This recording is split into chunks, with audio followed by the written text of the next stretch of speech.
Шынында мен кім баласы екендім? Пара қашлы, пара шешлі, татар қызы екенсің. Шешлеріңде ойны жилер, әлі жилде тарысың. Татар қызы бигрәк шибәр, йөрәкләрне яулыйсың. Шешлеріңде ойны жилер, әлі жилде тарысың. Татар қызы бигрәк шибәр, йөрәкләрне яулыйсың.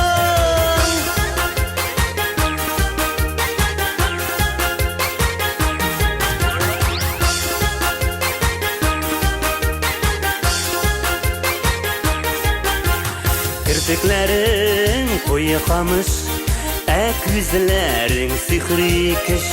Küzlerinden nurlar sirpi, tatar kızı ikeniş. Çeşlerinde oyni jiller, elle jilde tarısın. Tatar kızı bigräk şiver, yüreklerini yallısın. Çeşlerinde oyni jiller, elle jilde tarısın. Tatar kızı bigräk şiver, yüreklerini yallısın.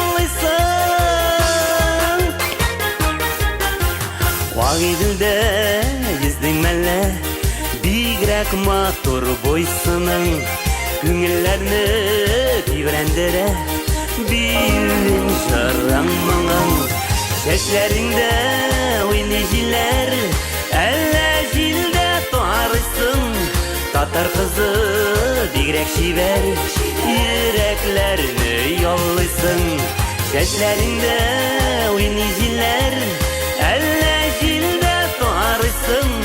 Tatar kızı bigräk şiver, yüreklerini yallısın.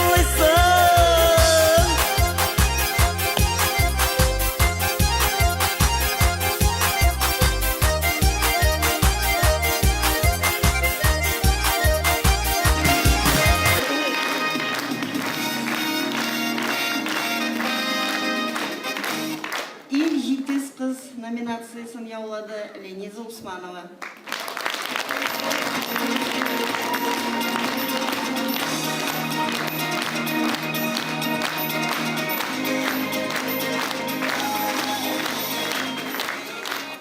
İl Seletli nominasyasını yauladı Rasima Aleksandrova.